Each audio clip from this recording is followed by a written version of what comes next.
नमस्कार दोस्तों, ज्योतिष का सफर में आप सभी भाई बहनों को नरेश गांधी का सादर प्रणाम। ये हमारा 418वां एपिसोड है जिसका नाम है तत्काल फलादेश के सिद्धांत। दोस्तों, आज हम इस एपिसोड में ग्रहों को कुंडली में एक चौक्कस राशि या चौक्कस स्थान में स्थित होने पर जातक को क्या फल मिलेगा और वह कैसा होगा, उसकी प्रगति में कोई रुकावट आएगी या वह जिंदगी की दौड़ में बहुत आगे निकल जाएगा, इसे तत्काल हम जान सकेंगे। यहाँ जो सिद्धांत आप जानेंगे वह सटीक और निराले है, जिसे हमने कुंडलियों पर आजमाया और बिल्कुल सही पाया है। जो भी ज्योतिष का विद्यार्थी हो उसे इस सिद्धांत को जरूर जानना चाहिए। जन्म कुंडली के किसी भी ताले को आसानी से खोलने की ये चाबी है। ज्योतिष शास्त्र एक गहरा सागर है। सागर में से ज्ञान रूपी एक लोटा पानी यदि आप भर लेते हैं तो सागर का पानी नहीं घटेगा। इसीलिए कहा गया है, दुख बांटने से दुख कम होता है और ज्ञान बांटने से ज्ञान बढ़ता है। हमें मिला हुआ ज्ञान अपने तक ही हमें सीमित नहीं रखना है, इसे दूसरों तक पहुंचाना है। और हम सभी जानते हैं कि इस दुनिया में दुख का कारण अज्ञान है। ज्ञान का उजाला ही हमें सुख की तरफ ले जाएगा।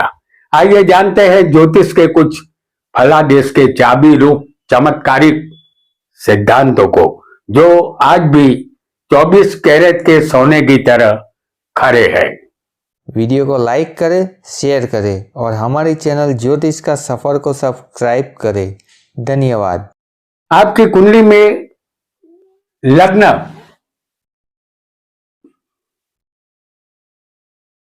कोई भी हो, आपकी कुंडली में लग्न कोई भी हो, कुंडली में कोई भी लग्न होने के बावजूद गुरु धन का दाता माना गया है। गुरु आपकी कुंडली में लग्न में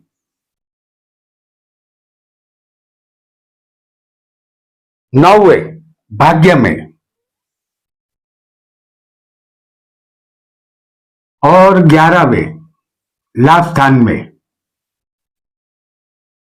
होगा तो आप खुश हो जाइए। आपके लिए धन के दरवाजे गुरु खोल देंगे। आप कभी गरीब नहीं रहेंगे, चाहे आपका जन्म गरीब माता पिता के यहां ही क्यों ना हुआ हो। आप समुद्र समृद्ध और सुखी और धनवान अवश्य बनेंगे, क्योंकि ये गुरु लग्न का गुरु, भाग्य का गुरु और लाभ स्थान का गुरु आपको कभी गरीब नहीं रहने देगा। आइए यहां एक और सिद्धांत को भी हम यहां जान लेते हैं। आपकी कुंडली में यदि आपका लग्न मिथुन होगा, जैसे हम यहां आपको दिखा रहे हैं कि ये मिथुन लग्न की कुंडली है। आपका लग्न यदि मिथुन होगा तो 3 बात को गांठ बांध लीजिए। पहली बात, आपकी अपने पिता के साथ अनबन रहेगी। आप अपने पिता का कहना नहीं मानेंगे। दूसरी बात, ठीक इसी तरह आपकी पत्नी से भी मनमुटाव या मतभेद आपके रहेंगे। और तीसरी बात, एक दिन आप अपने पिता का दामन छोड़कर उससे अलग रहने के लिए घर से निकल जाएंगे। ऐसा मिथुन लग्न वालों के साथ अवश्य होगा। आइए यहां आपका लग्न कोई भी हो, आपकी कुंडली में 12वें चंद्र होगा। जैसे हम यहां आपको दिखा रहे हैं चंद्र को 12वें, आपका लग्न यहां कोई भी हो, चंद्र यदि 12वें होगा तो यह चंद्र मन का कारक है। आपका मन विचलित रहेगा, वैसे तो आप काफी होशियार और समझदार होंगे, लेकिन जब कोई फैसला करने का वक्त आएगा तो आप खुद को ही नुकसान हो ऐसा फैसला करेंगे। इसका कारण 12वें बैठा चंद्र होगा, क्योंकि 12वां स्थान नुकसान का है और चंद्र चंचल और अस्थिर ग्रह माना गया है। कोई भी फैसला आपको दूसरों से सलाह मशवरा से करना होगा, यही आपके लिए बेहतर होगा, अन्यथा नुकसानी का खामियाजा आपको भुगतना पड़ सकता है। एक अन्य योग को भी हम यहां समझेंगे। आपका लग्न यहां कोई भी हो, आपकी कुंडली में देखिए कि चंद्र किस स्थान में बैठा है। आपका चंद्र किसी भी स्थान में कहीं भी हो सकता है। चंद्र जहां बैठा हो वहां से गिनने पर यदि आपकी कुंडली में सप्तम चंद्र से सप्तम यदि शनि होगा,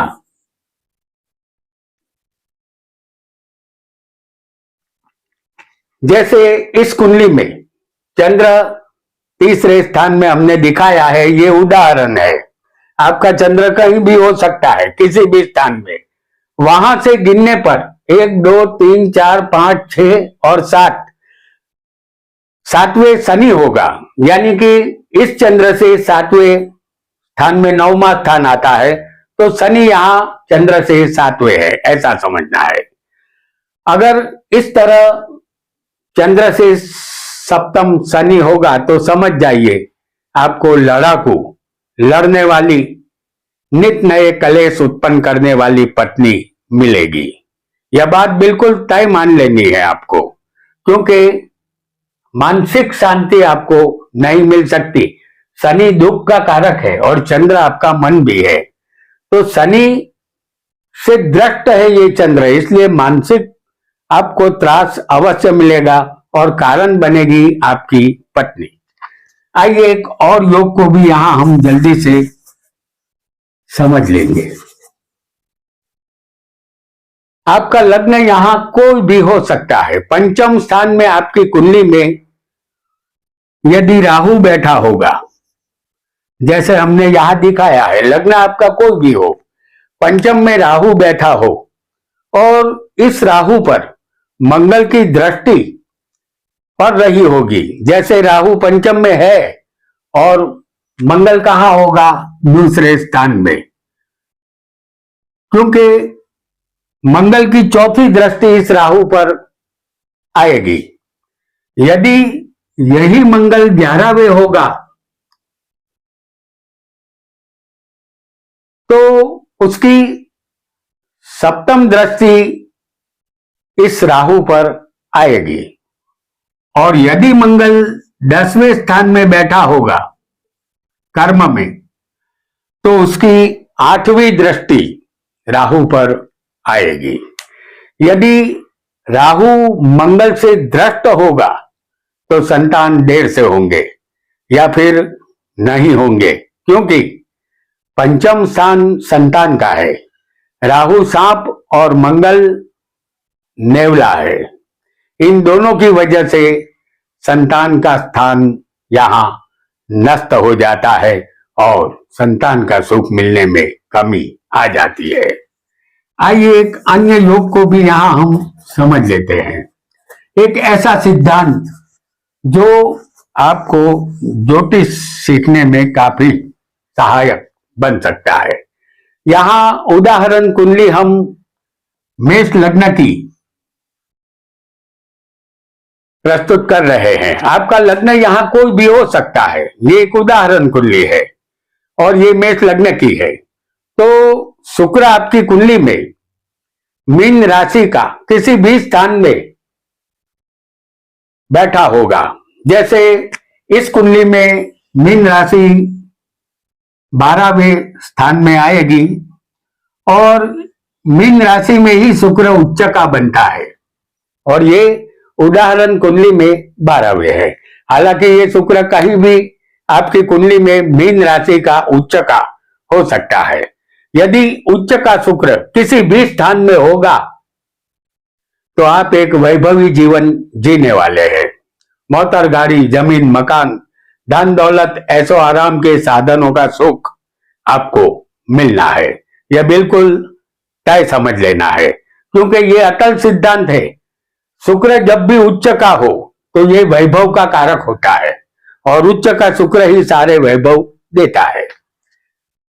आइए एक और योग को भी जल्दी से हम यहां समझ लेंगे। आपका लग्न यहां कोई भी हो, केंद्र में चर राशि में सूर्य बैठा हो, चर राशि मेष, कर्क, तुला और मकर कहते हैं। जैसे मेष, कर्क, तुला और मकर, ये सारी राशि यहां चर राशि है, और ये सारे स्थान में जहां हमने चर राशि दिखाई है उसे केंद्र स्थान कहते हैं। तो केंद्र में सूर्य होना चाहिए। तो हम यहां सूर्य को भी दिखा देते हैं। ये सूर्य या तो किसी की कुंडली में पहले होगा, चौथे भी हो सकता है, सप्तम में भी किसी को हो सकता है, और दसम स्थान में भी किसी को ये सूर्य हो सकता है। सूर्य किसी भी एक स्थान में होना चाहिए, और ये सारी राशियां 1, 4, 7, 10 ये केंद्र स्थान भी है और चर राशियां भी है। तो ऐसा समझिए कि सूर्य किसी भी स्थान में चर राशि में होगा तो ऐसे जातक को अपने पिता का दाह संस्कार करने का मौका नहीं मिलता, और ये सूर्य ही पिता है। वह केंद्र में चर राशि में आपकी कुंडली में होने से आपके हाथों उनका अंतिम संस्कार नहीं होता। अन्य राशि में सूर्य केंद्र में होगा तो आप दाह संस्कार कर पाएंगे, ऐसा निश्चित मान लेना है, क्योंकि चर राशि चलने वाली राशि है, और सूर्य वो हमारे पिता है और वो केंद्र में है। लेकिन चर राशि में चलने वाली राशि में जब सूर्य होते हैं तो उनका पुत्र हाजिर नहीं होता, कहीं दूर होता है। इस वजह से वो पिता का दाह संस्कार नहीं कर पाता है।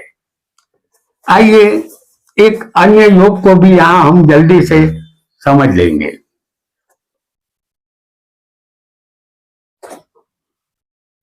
आपका लग्न यहां कोई भी हो, शुक्र आपकी कुंडली में किसी भी स्थान में बैठा हो सकता है। यदि शुक्र, सूर्य और मंगल के बीच में, शुक्र सूर्य मंगल के बीच में पाप कर्तरी योग में फंसा होगा तो आपकी सगाई एक बार अवश्य टूट जाएगी। शुक्र इस कुंडली में हम आपको दिखाएंगे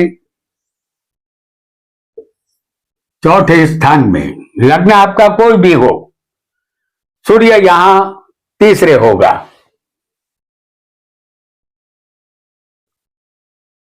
और मंगल होगा पंचम में।